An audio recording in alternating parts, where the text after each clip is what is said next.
Une marche silencieuse en guise de cri d'alarme. Plus de 300 maires et élus ont défilé aujourd'hui dans les rues de Sisteron. Ils réclament le maintien des services publics sur leur territoire. Ils se sont notamment arrêtés devant les urgences de l'hôpital où des gilets jaunes et des militants CGT étaient rassemblés. Marc Civalero, Sylvie Garat. Quelle que soit l'appartenance politique, de très nombreux élus ont répondu présents pour la défense de leurs services publics. C'est un véritable cri d'alarme que nous lançons. Vous voyez, ici, on va nous fermer le service des impôts. On nous a fermé la nuit les urgences. Donc la ruralité est malade et il ne peut pas y avoir deux France. Une France où il y a tous les services et une France où il n'y a plus rien.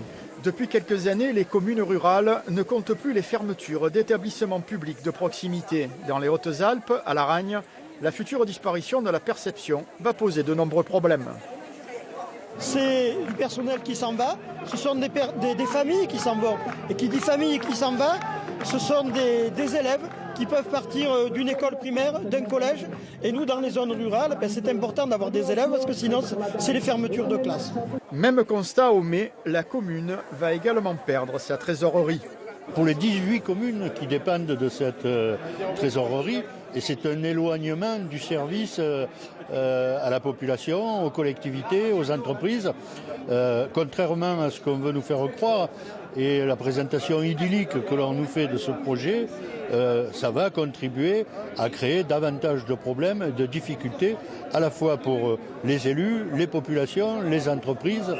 Mais lorsque les élus arrivent devant les urgences de la ville, l'ambiance se tend avec les gilets jaunes et les syndicalistes. On est venu ici pour tirer un cri d'alarme, c'est tout. Donc on vous demande de respecter les élus que nous sommes. On peut se satisfaire qu'aujourd'hui il y ait une prise de conscience de l'ensemble des élus du département sur la destruction de nos services publics. Mais maintenant, au-delà de cette initiative, c'est comment on s'organise pour gagner de réels services publics en ruralité. Parce qu'on ne peut pas se contenter d'une initiative. Lundi, syndicats usagers et gilets jaunes organisent une 14e mobilisation devant les urgences de Sisteron.